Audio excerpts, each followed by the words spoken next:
Good afternoon, everyone. Welcome to the Law News Network. I'm Misty Maris. I'll be with you this afternoon going through some replays of the Morris trial. This is two twin NBA players accused of assault, but there's been some hitches in the prosecution's case, namely a witness who testified that he was encouraged to lie by the victim in order to score some cash. Now, we know that the victim had a text message on his phone that said, "I'm looking to make $7 million off the Morris brothers." Obviously, they're high profile, they're NBA players. He knows they're worth a lot of money. Several other people involved in this altercation that led to these charges. He said, "I'm really not going to go after them. That guy's a peon. He doesn't have any cash." So there's a lot of issues here with the prosecution's case. Pretty jaw-dropping moment with that witness admitting that he was encouraged to lie. Right now, we've been watching some replays from the trial. We were just watching the testimony of Fred Santos, one of the lead detectives on the case. And Mr. Santos said, "Look, the Morris brothers told me time and time again they didn't even know the victim." So there's a lot for the jury to parse through here as far as what facts they're going to believe when they make those determinations. I'm here with Deborah Blum. She's a LawNewz trial analyst and a defense attorney. Now, Deborah, as a defense attorney, when this testimony comes out, are you having a little, cheerleading in the back, having a little bit of a party? You have a witness, a prosecution witness, who comes out and says, "I was encouraged to lie." Fitting right in with the defense theory of the case, that this is all about cash. Yeah, exactly. If I was a defense attorney, I might not be able to contain myself in the courtroom, and I'd probably do a dance right there. Right, big cartwheel right through the middle of the room. Exactly. And nowadays, surveillance videos and almost all of the videos, or cell site towers, yada, yada, yada, that's in all of these cases that we talk about here in LawNewz. There's no surveillance footage here. You have a motive for the defense to hang their hat on, that this guy, Eric Hood, wanted to go after these brothers so he could cash in on the money that he felt was owed to him. Right, and you're talking about that text message, which seemed to be at the onset of the trial. That text message was really the piece that the defense was looking at. They're saying, well, look at this guy. He wrote this message to friends. It's in writing. As you know, that's if somebody coming on the stand and saying, "The victim told me this," is certainly not as effective as having that in writing. It's unambiguous. It says, "I'm looking to make $7 million off of this." Now, that alone might not be enough, but now you have the witnesses. You have another witness who testified in line with the prosecution's theory of the case, but who also had a message that said, "I'm looking to make some money off of this." So clearly, from the defense perspective, reasonable doubt? Absolutely. Reasonable doubt abounds in this case. And I think that this might be a matter where the prosecution is trying to make a point. Just because you're famous doesn't mean you're going to get away with this. These guys most likely don't have any criminal record. This is the type of case where a plea bargain should have been made to allow these two men to get back to their careers with the NBA.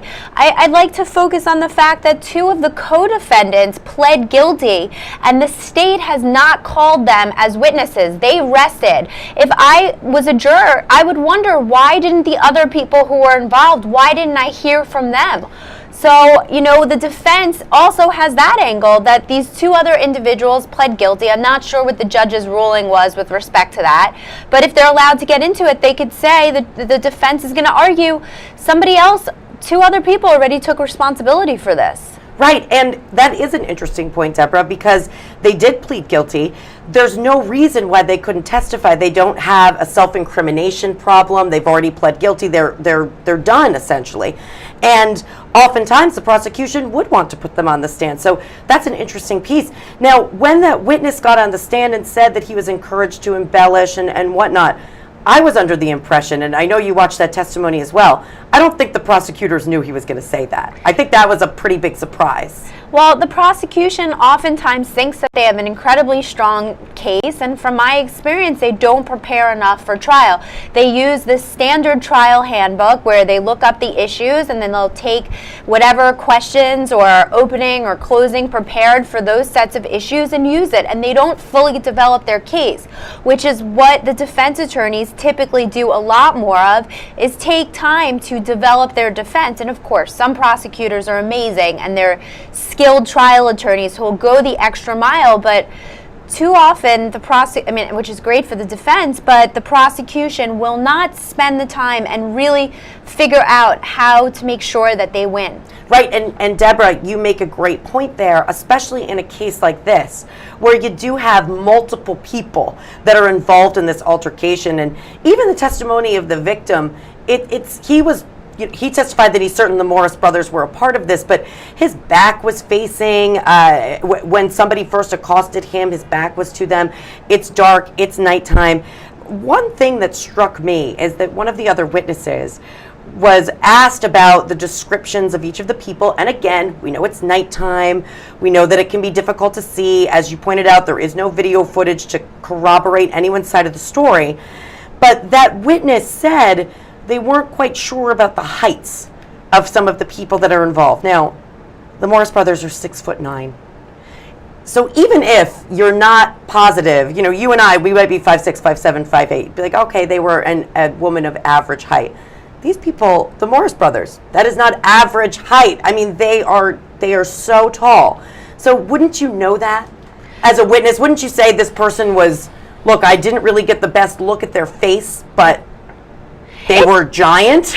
I mean, look, it's possible the other individuals, I don't know their background, I don't know their height, I don't know if they're African American, Caucasian, what they are, but it's likely that the Morris brothers might have been hanging out with other tall individuals. Oftentimes people who are similar that all play professional basketball or play basketball are all going to be pretty tall.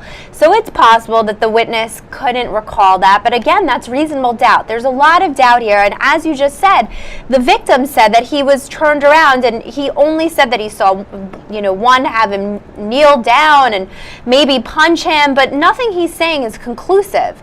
And I think that that's reasonable doubt, and the defense is going to have a really good shot here at winning this case. What do you think about the one of the contested facts here, which is the victim says that he's known the Morris brothers for a really long time, and the Morris brothers are kind of like, we don't know this guy. Does that really matter for the context of this case for getting to a verdict? To me, it's not such an important point, because either way, this guy, Hood, is going to know who the Morris brothers are. He's going to know that they're moneyed individuals. So it's a good person to frame for a crime. Right, especially if they were there and we know that they were physically in the area. It's not like he's picking them out of thin air. The question is, what was their level of involvement, if any, in this assault? And you make a great point, Deborah. I wonder why there is no video footage. It's so rare these days. In the age of technology, for a defense attorney, it can be a real uphill battle, because very often you have something somewhere that captures at least a piece of what had happened. Let me tell you that when I first started out as a criminal defense attorney, it was a lot easier because people didn't dig their own grave. Of course, the goal of being a defense attorney sometimes isn't just to get your client off, it's to get them a reduced plea. People make mistakes. They're a first-time defendant. Maybe they committed the crime, but this was their first mistake and they're never going to do it again. So there are different goals that you have as a defense attorney, but in a contested case like this, where it's clear that the prosecution isn't going to make an offer, your client really does themselves a huge disservice by sending text messages, making admissions, by posting things on social media, by giving a statement to the police. So now, and having surveillance footage of them being in the area, or possibly even committing the crime on surveillance video. But then you argue, it's not him. Sometimes these surveillance videos aren't good.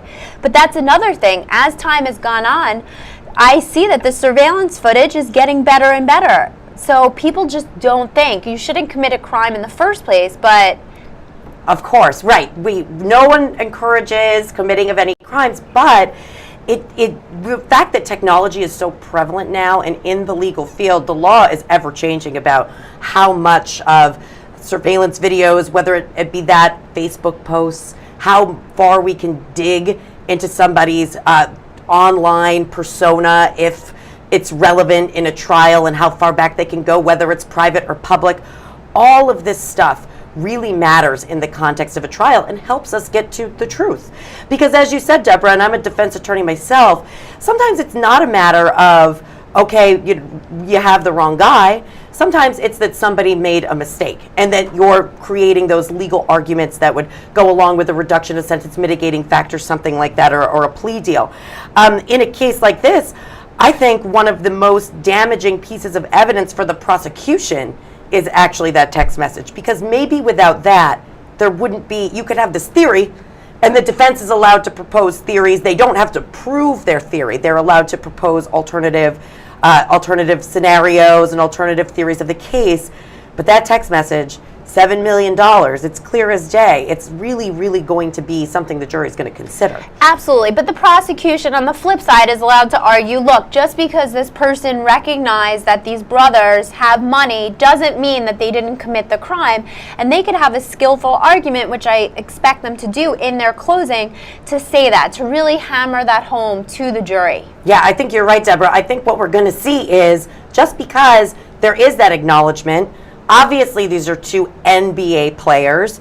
They're going to be people that there's dollar signs there. It doesn't necessarily mean that they weren't involved. So we'll have to see as the trial proceeds where this goes. The prosecution has rested, so really the remainder is going to be the defense putting on their portion of the case. How far they go, I don't know. From a strategy perspective, do you really need too many defense witnesses in a case like this when you have some pretty compelling testimony just from the prosecution side? I would most likely rest, but that's my trial strategy. Every defense attorney is going to have a different approach, or, you know, maybe you get together and you have 5 criminal defense attorneys, you're going to have different opinions, which is truly helpful when you're trying a case to speak with your colleagues about their opinions, but oftentimes you just have to go with your instincts.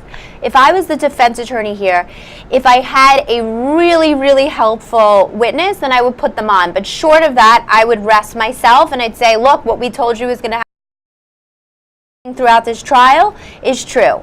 Right, reasonable doubt. Yes. That's it. That's what you have to show from a defense perspective. So you may not even need much more in this case, or it might be risky to move forward with any other witnesses in this case from a defense perspective. But again, as Deborah pointed out, that's really a trial strategy. Each individual defense attorney is going to weigh the pros and the cons there. So while we wait to be back live in the courtroom, we're going to continue to break down some of the testimony of the Morris trial. We're going to continue with Fred Santos. Again, he's the lead detective on the case. And then once we get through his testimony, come back to Deborah, and there's some other issues that we really need to discuss in this matter. So stick with us. Here's the testimony from the Morris trial. Defense asked you some questions, and we were talking a little bit about some investigations you've done before. Like I used the example of like a jumping or something like that, where someone couldn't make an identification. Do you remember me asking that question? Yes. Is it common or uncommon for you, in terms of some of your cases, to make presentations or a case summary about what it was you've uncovered with individuals from within your own department? Well, it doesn't happen real often, but we do that from time to time. In the context of what the defense asked you, they indicated there was meetings before where members of your department as well as the county attorney's office were present. Do you recall being asked that? Yes. And you recall saying that there was such meetings? Yes. Is it uncommon or common for you as a detective to meet with the county attorney or the prosecutor prior to the case initiating? Does that happen a lot? Yes. Let me ask you this. Who decides to submit a case for criminal charges? That's me. As a case agent, I would decide if a case is going to be submitted to the county attorney's office. So you're a Phoenix police officer, you would make the decision in this case that was yours whether or not to submit the case for charges. Yes. And that's what you did in this case. Yes, I did. Does the victim decide whether or not charges are going to be submitted? No. What about a witness? Does a witness decide whether charges are going to be submitted by the Phoenix Police Department? No.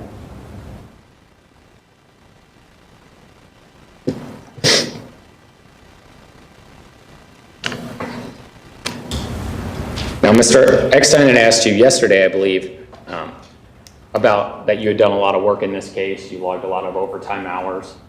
Yes. talked about some of the resources you had at your disposal to investigate the case. Do you remember these questions? Yes. Mr. Eckstein then asked you that you would have worked hard, so if there was any inculpable evidence, meaning inculpating the defendants, you would have found it. Do you remember being asked that question? Yes. And your response to that was what? That, yes. Okay. And in this case, did you believe that you found evidence that inculpated the defendants? Yes. Okay. Now, in terms of, let me ask you this. During the course of your investigation, you uncovered information that there was a relationship between Eric Hood and the two Morris brothers as well as Julius King. Yes.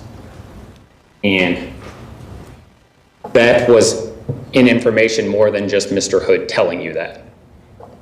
Yes. Other sources of information. Yes. We've seen some photographs. Is that correct? That's correct. You also had conversations with some individuals, other witnesses in this case, such as Thomasine Morris. Yes.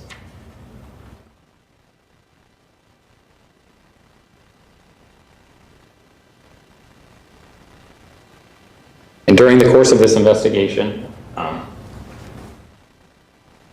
did you find evidence that indicated that Mr. Hood had let an individual close to the Morris brothers let him know where he was going to be that night? Yes. Who was that individual? That was Thomasine Morris. And in reviewing the 911 calls, and I can show you the text messages that you reviewed, documenting the conversation between Mr. Hood and Thomasine Morris. If you want to refer to those when I ask this question, I can provide that. That was roughly 2 hours before 911 calls were triggered in relation to this case. Does that sound about right? Yes. So we let her know at 5:30 where he was going to be, and 2 hours later, he's calling 911 on the way to the hospital. That's correct.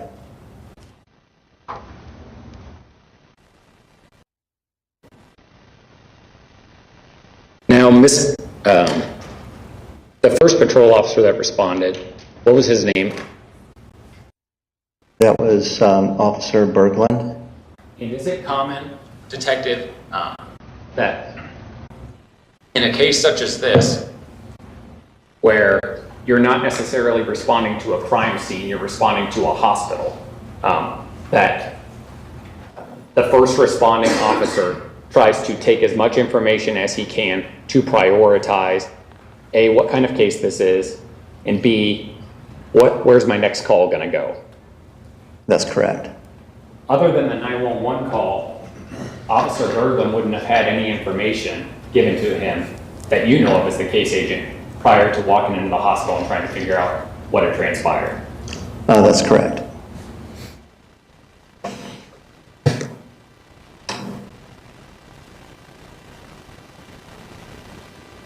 And as I believe was asked of you in cross, I mean, there's no indication that any of his initial statements taken by that officer to Mr. Hood or Mr. Rod were recorded, correct? That's correct. Is that uncommon in your experience that a first responding patrol officer wouldn't record the initial information he gets on scene? It's not uncommon for those contacts to not be recorded.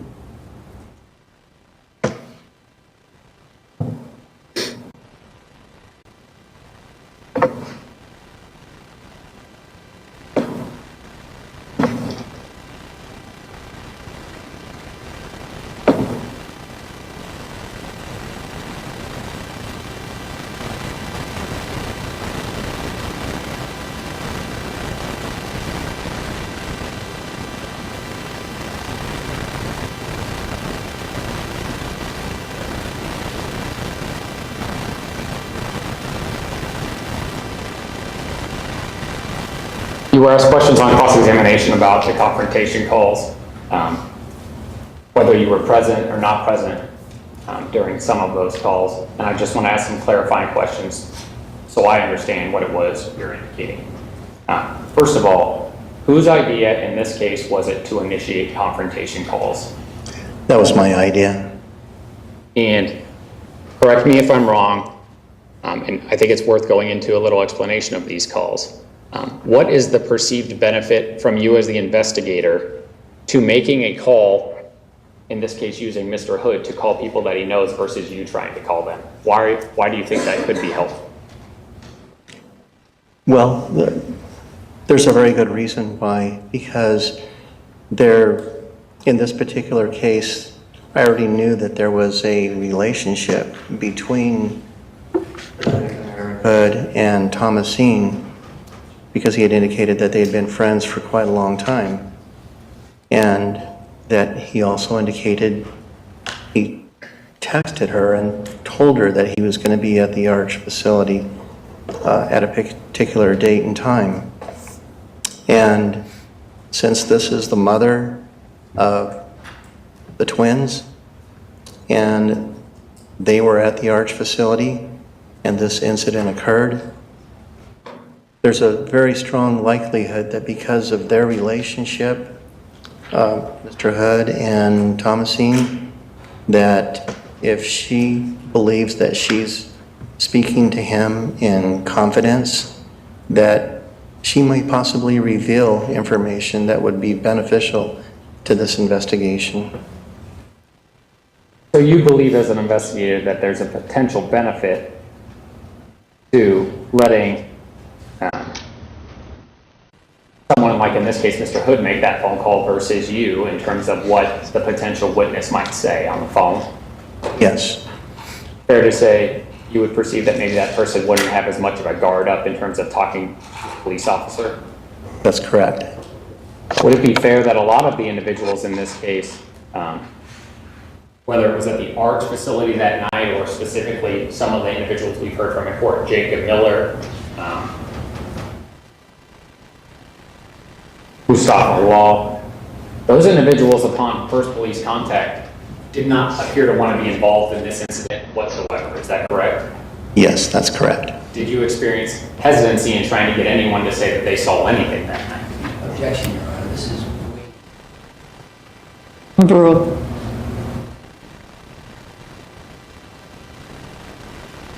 You can ask to approach when it's over. Thanks. Would you like the question read back? Yes, please. Could you please read back the question?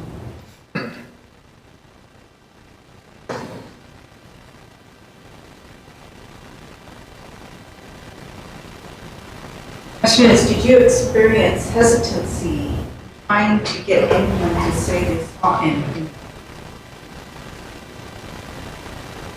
So I'm going to rephrase that question now that I know the context, but we talked, or you talked on cross, I sat and listened, about a number of individuals present at the Arch facility that night, and defense said none of them could corroborate Ms. Sharika Sherrod's account. Do you remember being asked that question? Yes. I then asked you a question about, isn't it true that the majority of those individuals reported seeing nothing? That's correct. The individuals, and again, we're talking about those 37 individuals discussed on cross. Individuals who reported seeing it, whether it was a group running or anything other than nothing, let's start with that. Did they have hesitancy in talking to you at all? Yes. So going back to my question now, you felt it was going to be a benefit to try and do confrontation calls with Eric Hood calling potential individuals that had information, including Thomasine Morris and Alonzo Hickerson, without them knowing that you were being either in on the conversation or that the conversation was going to be recorded. That's correct. Because the goal of a confrontation call, you don't announce that this is going to be recorded, is that right? That's correct. That requires, in order to do a confrontation call, in this case, a level of compliance, let's say, by the victim. Because you can't force him to make this confrontation call. That's correct. So you have to ask for his help. Yes. And you asked for his help in trying to set up a confrontation call with Thomasine Morris, is that right? Yes, I did. And you asked for his help in trying to set up a confrontation call with Alonzo Hickerson, is that right? Not initially, but then afterwards, yes. And those calls, which we've discussed about on cross-examination, Both resulted in some sort of recordings. It's just there were issues with how long the conversations were recorded in both. Yes. But your belief or testimony is that the decision to initiate confrontation calls at all came from you. Yes.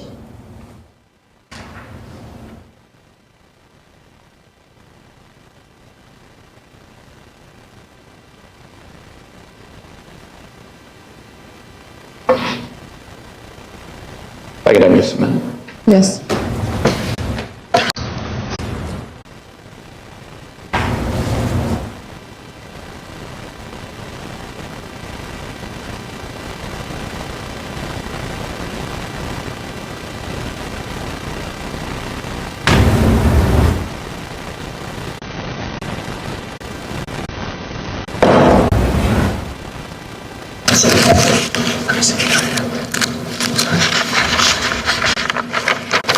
We're watching testimony from the Morris trial out of Arizona. That was Fred Santos. He's the lead detective on the case.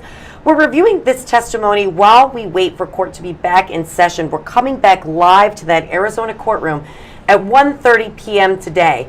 In the Morris case, these are two twin NBA brothers. This is an assault charges stemming from a January 2015 incident in Phoenix where the victim, Eric Hood, claims that he was assaulted by the Morris brothers along with some other individuals, two of which have pled guilty to the charges. So the defense here is that this victim was really just going after some money. The Morris brothers had nothing to do with this. The prosecution says otherwise. And as we were just hearing from Fred Santos, the lead detective on the case, he connected the Morris brothers to this incident because, yes, they were in the vicinity. This all took place outside of a recreation center after a charity basketball game. And there had been some indication that the Morris brothers had a prior relationship with Eric Hood. Throughout the context of the trial, the Morris brothers have denied any sort of relationship or really knowing Eric Hood at all, where Eric Hood says that he's known them for years. Now, one of the key pieces of evidence for the prosecution is this text message that Eric Hood sent that was something off color about the Morris brothers' mother. The prosecution says that the Morris brothers reacted to this text message because Eric Hood made these improper comments. And that's really where the prosecution's theory of the case as far as motive goes. The defense, again, they've taken the stance that the Morris brothers had nothing to do with this and that really the victim was just looking for a payday, knowing that they were wealthy because they play for the NBA. I'm here with Deborah Blum. She's a criminal defense attorney. She's a LawNewz trial analyst. Deborah, what about that piece of information that the prosecution is hanging their hat on? So they're saying that there is this message out there that Eric Hood said something improper, off color about the Morris brothers' mother. They were angry about it, and that this was a plan to get him after this game. It's something. I'll give you that. I'll give the prosecution that, because no one wants their mother to be threatened, especially since I'm sure she did a wonderful job raising these two successful boys. So it's something, as I just said, the prosecution will argue, look, there was absolutely a motive. This Hood made a bad and inappropriate comment about the twins, but their reaction, beating him up, leaving him with injuries, was not the right reaction, and that's why you should find him guilty. But at the same time, there's a lot of holes in this case, and that's what the defense is going to argue. Right, they're going to be presenting all of those holes. Obviously, that message about everybody loves their mother. I mean, nobody wants to have somebody saying something inappropriate or improper about them over a text message. Clearly, the right reaction isn't to attack someone, but the question really is, in this case, whether or not that happened, were the Morris brothers part of this attack? Now, you brought up a great point. There's two people who have already accepted responsibility for this crime, who pled guilty. What does that mean for a jury? You know, I don't know how much the jury is going to learn about that in this case, and I always think to myself, I wonder if the jury is going to go home and Google this, look into what's going on. There's a lot of news coverage. We're sitting here talking about it. You guys have a lot of content on your website analyzing this case. So if the jury doesn't know anything about this matter, it's going to depend on what the judge's instructions are if they learn that there were two other co-defendants that pled guilty. most likely they can learn that because there were other people involved. That's not a secret. There's testimony about other people being involved. So I'm not sure what the judge's ruling is. So I think that is going to play a big factor. If the defense is able to say in their closing, look, 2 other people were involved. They already accepted responsibility for this. Why didn't you hear from them? The prosecution didn't call them. They didn't testify to say what the twins' role was here. That's another piece of doubt. Definitely, and the defense is going to be harnessing that. You brought up a great point about juries in cases where you have high-profile defendants. Now, we see this a lot on LawNewz, and obviously we're covering a lot of these trials that are gaining national attention. We love trials here. We want to break them down. We want to talk about them. And a lot of these cases that we cover are also capturing the attention of America on other networks, on TV. You see this, especially when you have a sports player. It really almost transcends those bounds of just people that are interested in legal issues or trials. It's also being covered on your Extra, on your Inside Edition, ESPN, national news networks. You're talking about 2 NBA players. NBA, obviously, a multi-million-dollar franchise. These 2 guys, great players that people are following. So how do you get an unbiased jury, or a jury that isn't a little curious and does that Google on their cell phone or their iPad when they get back home? Well, you have to trust in the justice system, and you have to trust that the judges are going to strictly follow the judge's instructions. I remember I once had a friend that was serving on a jury and wanted to share with me the details of the case, and I said, no, you can't, because you have an obligation to listen to the judge who told you not to discuss this case with others. So hopefully the jury here is really just sticking to the facts, and I think that the facts at hand and what the defense has is enough to get not guilty verdicts, which, these NBA players have been put through the mud, and they could face possible civil lawsuit, as you and I were talking about when we were watching the clip, and also punishment through the NBA. The NBA has its own board to review cases like this, where they make a determination: is there going to be a suspension, how many games, what the other repercussions could be. Absolutely, Deborah, and it's funny, we work together a lot, so we're on the same page here. Great transition, because I want to talk a little bit about that. So first, let's talk about the impact on their career. So the NBA is a private organization. The players in the NBA have a collective bargaining agreement. They have contracts, and certainly there could be some repercussions for them on the court as far as how the NBA handles this. Now, as we stand right here, obviously there is no plea bargain. We're here at trial.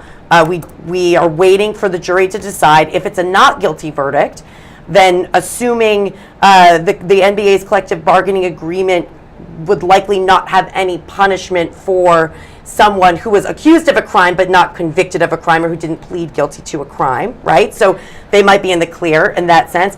But if not, the collective bargaining agreement has a provision that says you're suspended for at least 10 games. If there's anything regarding a violent crime, either a guilty plea or a conviction. So that could be really problematic from a career perspective. Absolutely. I don't know that if the NBA, if they do receive a not guilty verdict, that there still would be no punishment by the NBA. The NBA has its own guidelines, so they might make a different determination. They might say, based on what was elicited at the trial, which is on the record, and we're watching it right now, we find that you're guilty of XYZ, so you're going to receive this punishment. So they could have their pay dock, they could have various things happen. So this really has a big repercussion, even if there is a not guilty verdict. Right, they have their own administrative scheme. You're completely right. They might have a different burden of proof that they use in order to make that determination. Also, this hinges on, there's morality clauses. There's all sorts of other types of mechanisms that could impact the Morris brothers that are not defined in the criminal law or even the civil law, but that's a private organization with its own internal arbitration and procedures. So you're right, that could be something on that front, and something the defense attorneys, I'm sure, are thinking about, because even when you're just handling this piece of the puzzle, the trial, this is your client. And you're always thinking, what happens after the fact? Absolutely, which is why they have to be careful about their trial record. Their clients might want to testify, and they might make the determination, no, you can't testify, even if they feel they would give good testimony, because then that could be used against them with the by the NBA. So that there's so many factors going on here, because even if they're not going to be the attorneys assisting the twins with the NBA, they're going to be thinking ahead, and they have to. Absolutely, especially when you have somebody in such a high-profile role, in such a high-profile sport. Now, there's another piece to this, and that's, okay, well, maybe their jobs will be intact from an NBA perspective. If they're acquitted, they'll move forward. There'll be no issues. We don't know. That would be coming. We'll be covering that, what happens next after this trial. But what about publicity, all of those factors? How does this impact them from a just advertising, marketing type perspective? Are they tainted now because of these allegations? They may or may not be. Unfortunately, any accusation usually has some sort of black pockmark on the athlete or whoever the celebrity is, and that might lead to decreased endorsements or opportunities.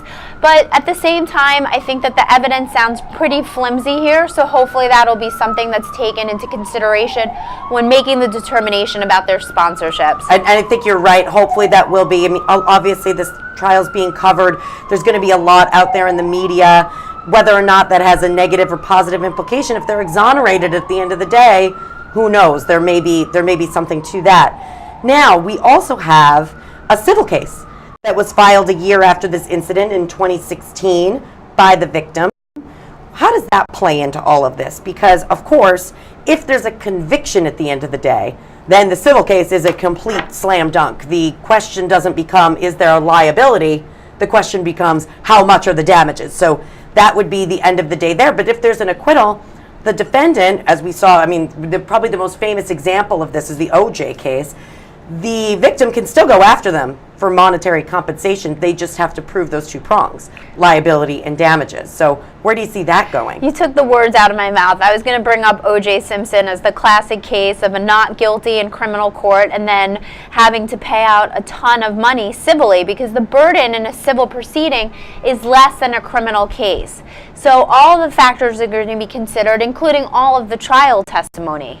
Right, and so that will be all admissible in the context of a civil case. In fact, usually the rules are a little bit stricter about what comes in from a criminal perspective.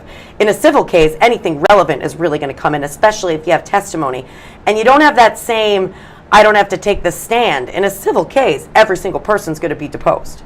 And the Morris brothers will be deposed. And that will all be on the record. That will be sworn testimony about all this that's going on. Now, the question is, the attorney in the civil case, when he hears some of, whether or not that's the same attorney that has represented Eric Hood, we don't know. I don't know who his attorney is, but if I were the attorney in the civil perspective, I would be paying close attention to some of the stuff that's coming out here in the criminal case. Because if you have witnesses coming forward saying, I was asked to exaggerate or I was asked to lie, in the context of the criminal case, and then those are going to be some of your same witnesses in a civil case, are you at risk of maybe a malicious prosecution cross-claim or something like that? Because, I don't know, that's pretty damaging testimony. Well, the civil defense attorneys are definitely going to take that route, but, just because somebody says, oh, I was asked to exaggerate, that doesn't mean that Hood isn't going to be successful civilly. There will be more opportunity to clean up that witness's testimony, to say, oh, well, when I said that at the trial, what I really meant, I wasn't given the time to fix that statement or really explain, or I was nervous because I was sitting in a courtroom that was being videotaped. So there's a lot of ways to try to explain that away, and something that'll probably be done here. Yeah, you're probably right. And in the civil case, really, they're just going to be focusing on proving that contact by the Morris brothers against the victim occurred. And then from there, if there's liability, there's damages. But certainly the issues completely overlap. But as you said, the standard of proof is different. There's different evidentiary rules. What can be explored in the context of discovery is pretty broad in a civil case. So we'll definitely be keeping an eye on that as that unfolds. Right now, we're going to be going back in the courtroom in about 25 minutes. We're expected the Morris court to be back in session, and we're going to see what will happen. Will the defense put on a case? In this particular, when the prosecution rested this week, what we had seen throughout the trial was that many of the witnesses said that the Morris brothers weren't involved. Also, others testified under oath that they were hoping for a payday, were asked to exaggerate. So the defense might just say, look, we don't really need to move forward with any more evidence, proof, or testimony. We just rest, and in their closing statements, they'll address all of those issues that might constitute reasonable doubt. In the meantime, we're going to continue to watch the testimony of Fred Santos, who is the lead detective on the case. Now, he was probably the best witness for the prosecution because he was talking about how the Morris brothers were connected to the case, this text message regarding the Morris brothers' mother, that there was some evidence linking them to this occurrence where there were multiple people involved in this assault. So we'll continue on with that testimony. We're keeping an eye on the courtroom, and we'll make sure to go back live when the court is back in session. That in terms of what you were doing in your investigation, you had a person, Eric Hood, and Mr. Rod saying 5 individuals did this. Yes, Correct? that's correct. Did you feel that in reviewing the evidence, there was any substantiation to the fact that there were 5 individuals coming to the gym that night? Yes. And I use the word substantiation, but what I mean by that is you had eyewitnesses saying one thing, you looked at the video, and did you believe the video corroborated what they were saying in terms of the number of individuals there that night? Yes.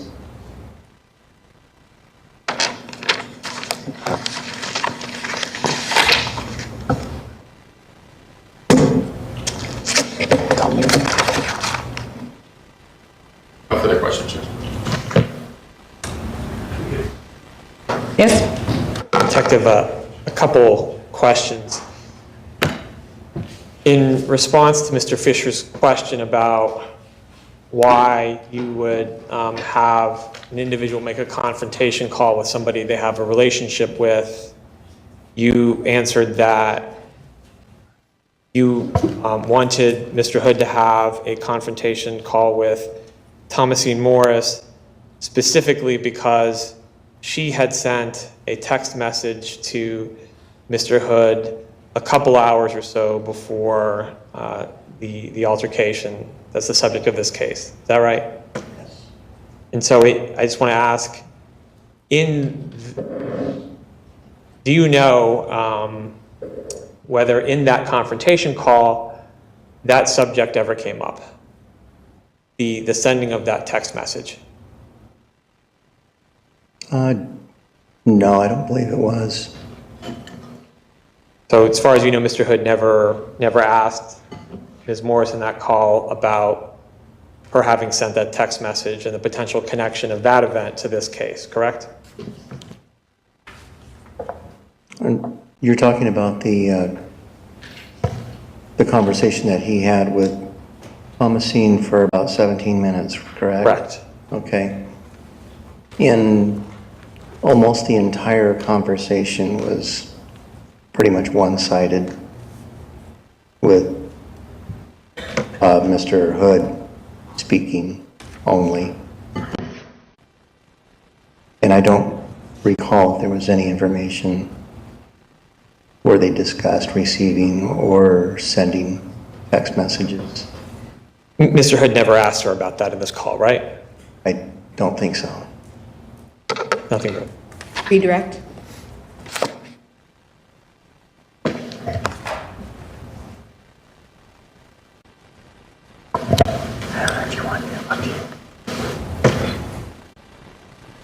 Do you remember the date of the confrontation call with Mr. Hood and Miss Thomasine Morris? No, I don't. You don't? Is that your response? I don't remember the date that it was made.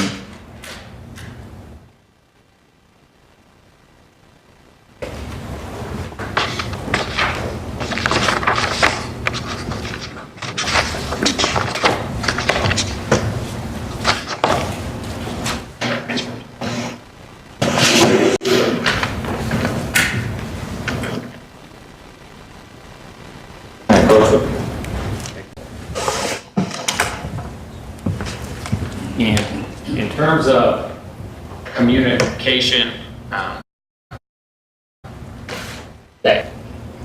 I guess my question is, what communications between the two of them prior to this confrontation call? I wasn't aware that continuing to have contact after this incident.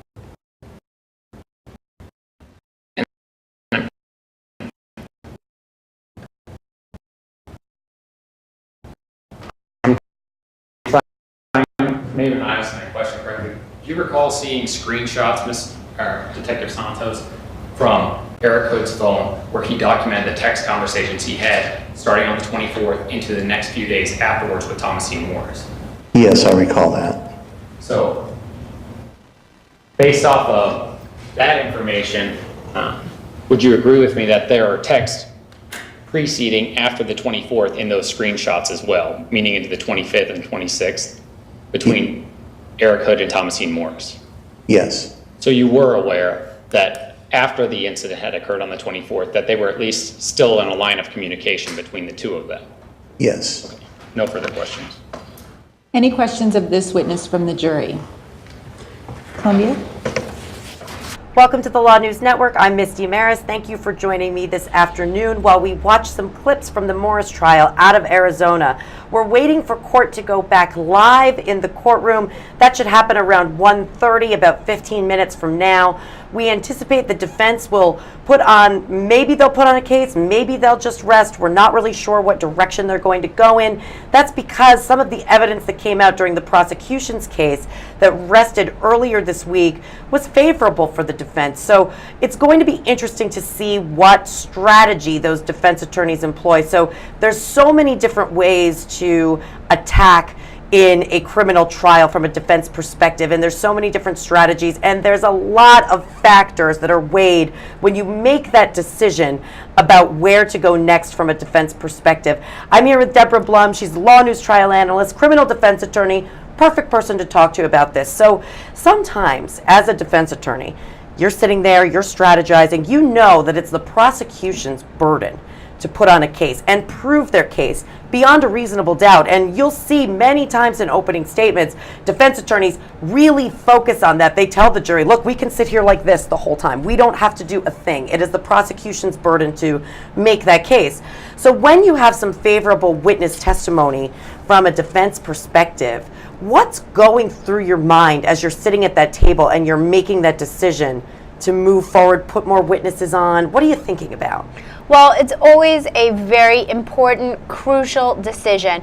You could plan and prepare your whole trial, and as things are happening in the courtroom, everything can change. Or you could have a scenario that despite the hundreds of hours, thousands of hours even you spent on preparing for the trial, it just completely throws you for a loop, and then you have to react to that. So there are so many different things that you analyze. You know, one of the things is that you don't want to open the door to testimony that's not going to be favorable. And even though you could prepare a witness, things can always come up that you were not anticipating. Although that shouldn't happen, it could. So you really don't want to give the the defense has no burden unless they're going to do an affirmative defense such as like a mental defect.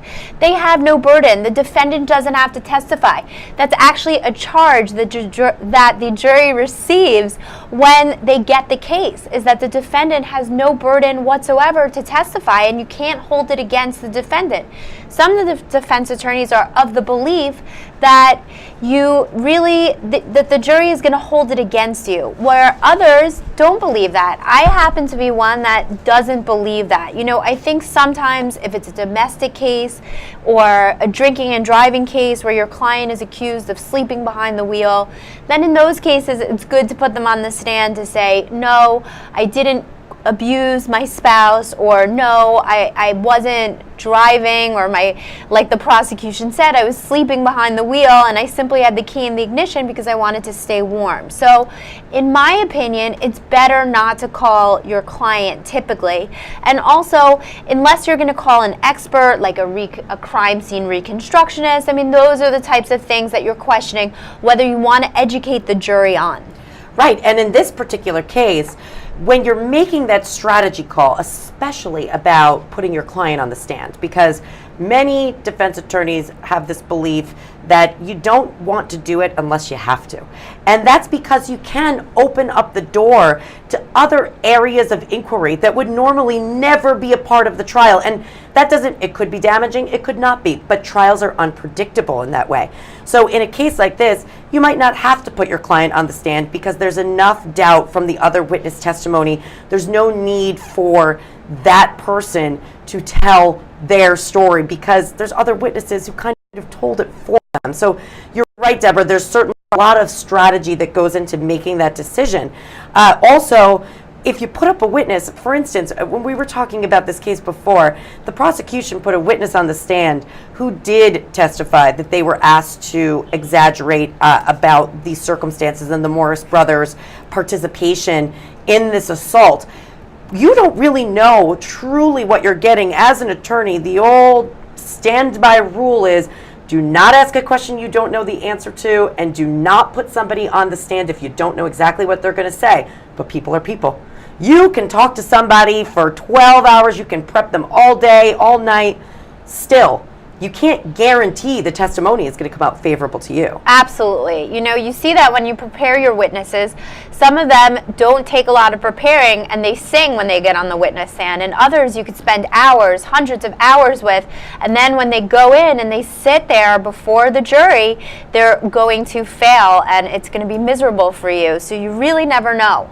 And, you know, in this case, as we were talking about earlier, I don't think that they're going to call the twins because that will have a tremendous impact on this civil case where they stand to lose a lot of money, and also they're going to give the civil plaintiff the opportunity to cross on prior inconsistent statements. So during the deposition, if they said, no, I was standing to the right, and at the trial they said to the left, that creates an issue. Right, and you also brought up the point that we don't know what's going to happen internally from the NBA perspective. You've got two super talented players that could face possible repercussions from that organization. So if all things are equal, if it's one of those balance test moments where we don't know, it's really not critical for them to go on the stand, and there's all these possible negatives that might be completely unrelated to the criminal case but could impact their lives moving forward, you're probably going to see the scale being tipped towards, let's just say we're not going to put them on the stand.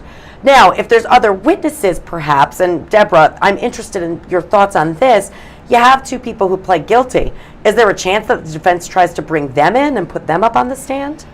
They could, because as you said, they're no longer going to have the self-incrimination issue, but at the same time, there might be something behind the scenes that we don't know about. As part of their plea, they might have told the prosecution, no, we're not going to testify, but in exchange, we're also not going to be witnesses for the defense. So we don't know the parameters of their plea deal, and I'd really be curious to know what those are, and I'm curious why the prosecution didn't call them. Right, me too. That's actually a question mark, and something maybe we'll see the defense bring up in the closing arguments to the extent that the judge is allowing that information to come into the trial.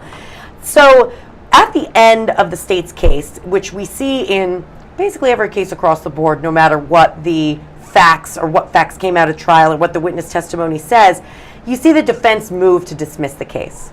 From a defense perspective, you don't want to be failing in your vigorous defense of your client, so you're always going to put that on the record.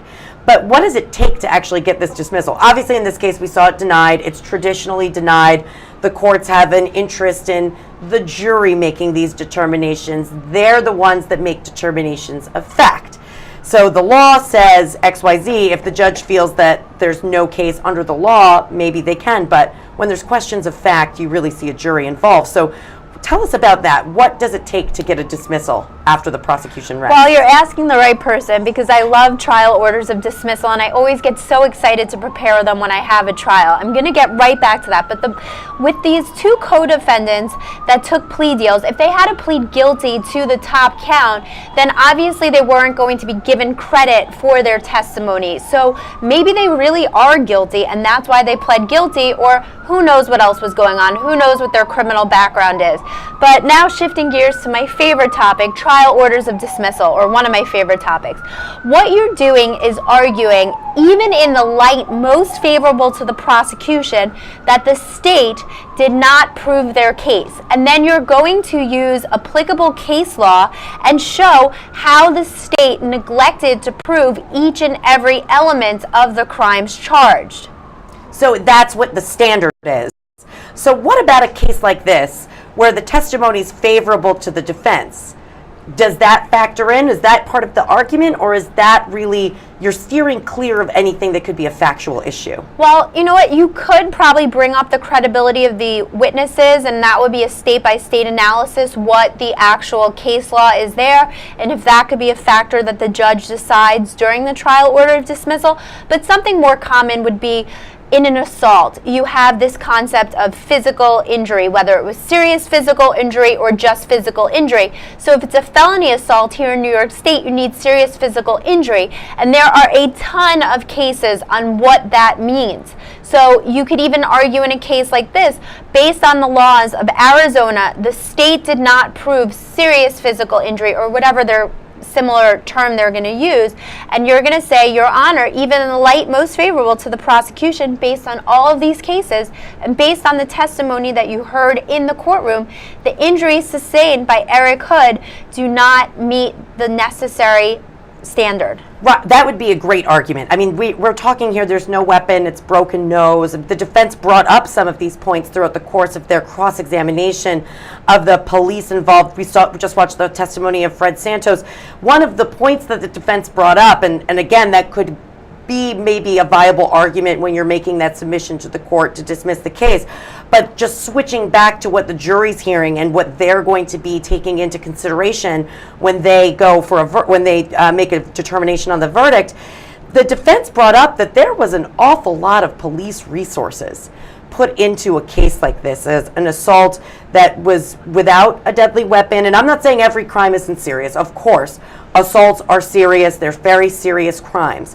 But one of the defense angles is to say, is this really just the police going after celebrities? Because you have a broken nose, you have a lot of resources going into this case, really kind of focusing on that angle when they're doing the cross-examination of the lead detective. So what do you make of that, and how does that factor into the defense perspective of the case? Well, I think it's really nice to be sitting here and talking about a case where there is not a deceased victim. So even just the conversation between the two of us, I find, is more easy, and you know, there aren't terribly serious consequences here. Yes, somebody was injured, but it's not in a life-altering type of way, and that makes it just a much more pleasant experience for everybody involved. And I do think that the defense is going to use that in their closing, absolutely, and they might even use that when they made their trial order of dismissal. So, you know, a lot of things here lead to reasonable doubt, and if you had all these police resources, why is there no surveillance footage? Why don't any of the people who testified know more information? You know, maybe this just is a case of the police and then the prosecution going after someone famous to try to prove a point. Absolutely, it could be. And this case is interesting to me because there's really not a whole lot of complex legal issues. Very often, some of the cases that we're covering here, of course, have these very complicated angles, affirmative defenses. Maybe you've got self-defense, which can be a very difficult standard depending on what state you're in. You also have mental disease or defect defenses. You have just the argument that you were proposing where the prosecution can't fulfill each and every element of the crime, of the charges, and those elements are critical in order to get a conviction. But in this case, this is pretty black and white. It's either the jury believes they were involved or they weren't, and that they were the people that made contact, that actually participated in this assault of the victim. So from that perspective, isn't this really just a case where the jury believes whatever witness the jury believes? Do they believe the victim? Do they believe the witnesses? Do they believe the prosecution's theory of the case? That's really what it comes down to, right? Absolutely. This is a pretty basic 101 type of case, which makes it really nice for the defense attorneys, because sometimes when things are simpler, it's easier for you to do a better job because you don't have to give the jury too much information. Because I find that when you give a jury, just like any person, too much information, it could lead to confusion. So I do think this is a very strong case, as I keep saying, for the defense, because you really have reasonable doubt. You know, the prosecution doesn't have to prove beyond 1,000 shreds of doubt that these brothers did this, but there are so many holes, and I think that the defense is going to be able to use those to say, look, you have a motive. This Eric Hood wanted money. You have people testifying that that's what he said, that he tried to persuade them to exaggerate their testimony or what they said to the police. You have so many things that point to the fact that maybe these two brothers didn't do it, or that they were minimally involved and that their friends who pled guilty were the ones that are actually guilty. Right, and that standard, just keep emphasizing it over and over again from the defense perspective. We don't have to prove somebody else did it. We don't have to prove any alternative theory. We don't even have to prove that this guy was just looking for money and he's a total liar. All we have to do is raise reasonable doubt. So we're likely going to see that roadmap being set forth when you hear the defense closings. Today, we're going to see where the defense goes, whether or not they have more witnesses to put on the stand. But what do you think those elements that came out during the trial, what's the defense going to focus on when they wrap it up in a little bow for the jury and present their case in their closing argument? Well, I'm really excited that I'm going to be here with you when we see what the defense is going to do. You know, I wonder if they're going to call anyone at all, or if they're just going to arrest and then we're going to sit here and hear closing statements. What I think that the defense is going to focus on is the believability of the witnesses that they heard from. And here, I really don't think that the state gave such credible witnesses. You know, except for maybe the investigating officers.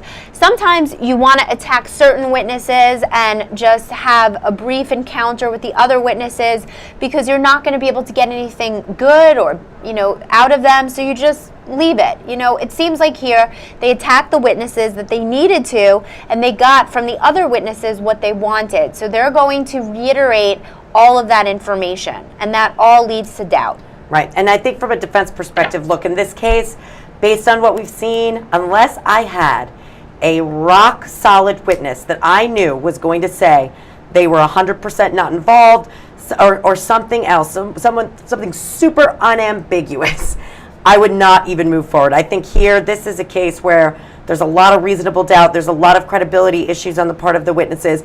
The defense was handed a really good gift on a silver platter, and that's the one witness that truly just supported their version of the story, that this is really more of a money grab than anything else.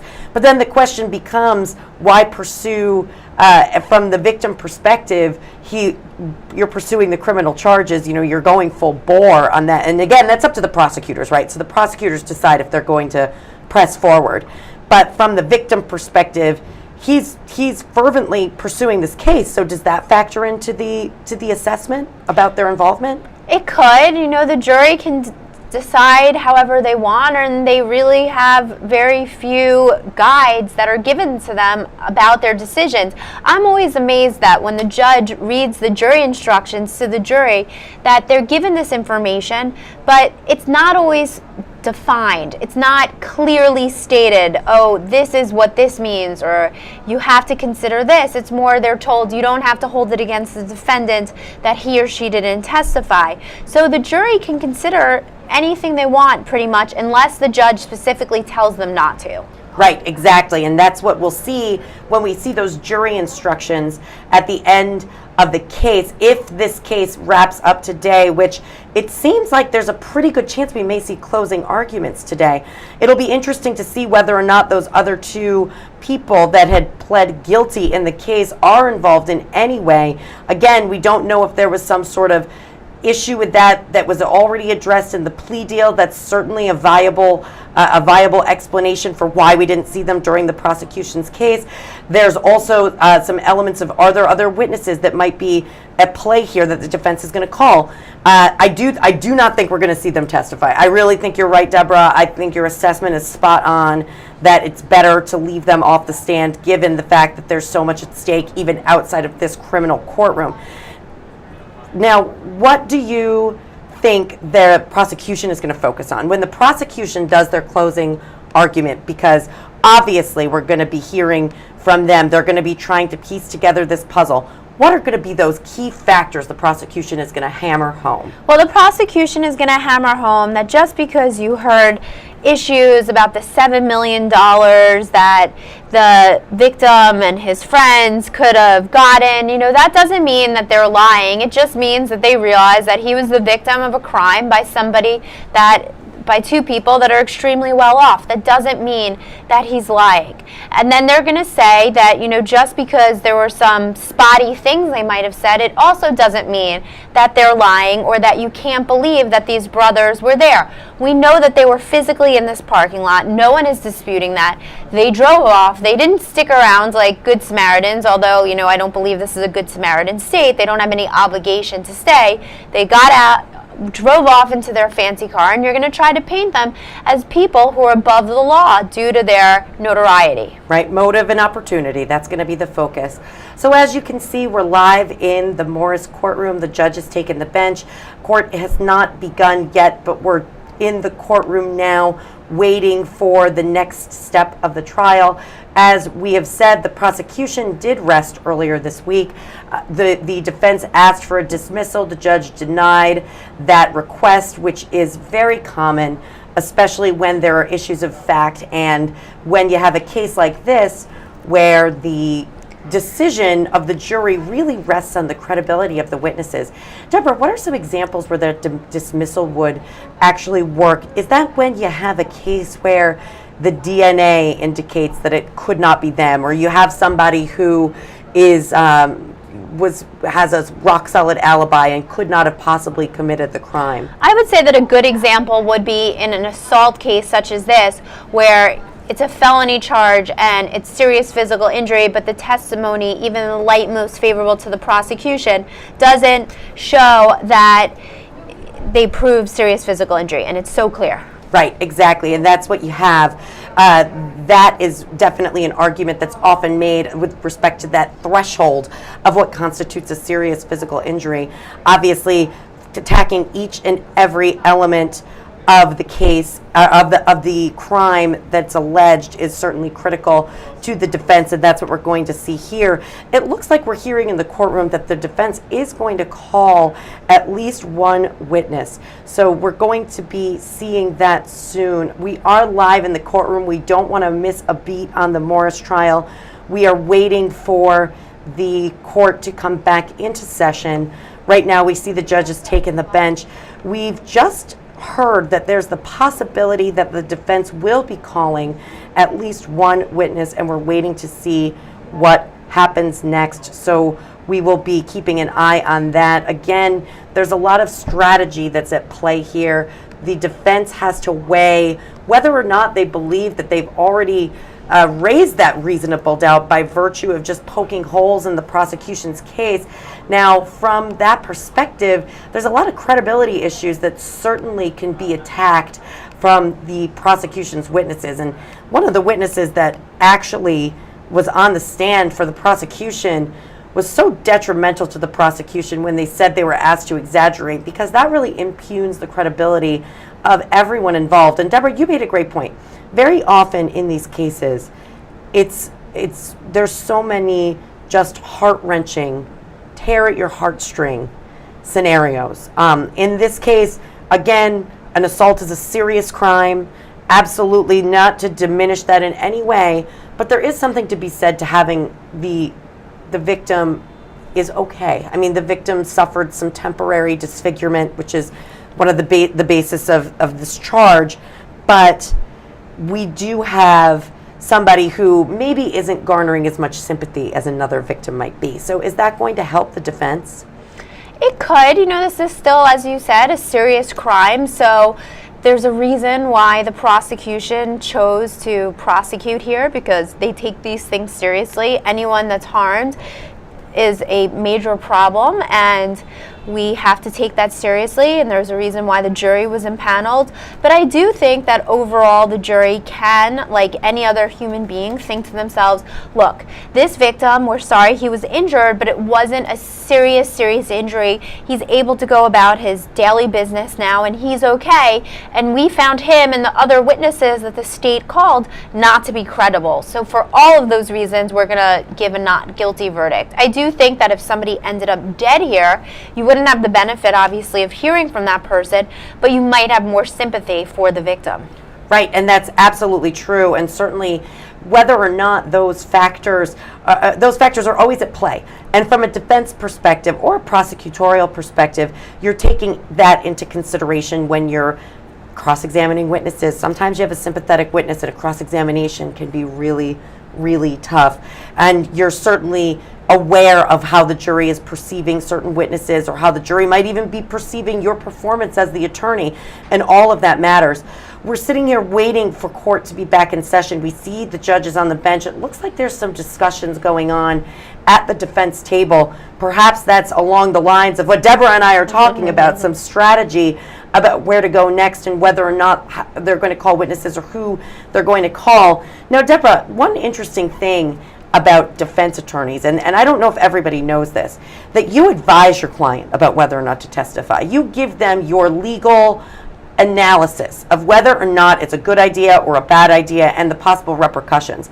But it's really up to your client whether they want to testify on their own behalf, correct? Absolutely. It is the client's call. You can stand there and basically do a headstand and say, no, don't do this, and jump and shout. I really think it's against your best interest to testify. And if they tell you, I am absolutely testifying, then you have to let them testify.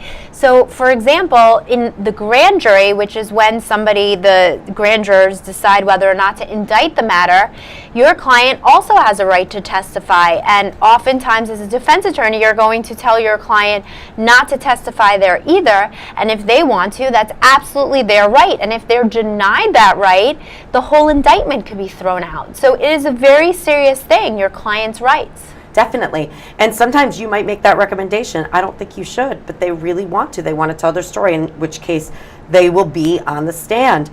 So in this case, we don't know whether or not the Morris brothers are going to testify. I think Deborah Blum, our LawNewz trial analyst, has hit the nail on the head when she identified some of those competing factors. And in that balance test, it might not be worth it in this particular case. They may not need to get on the stand and tell their story. Obviously, that's a decision to be made by the Morris brothers with the assistance and advisement of their attorneys.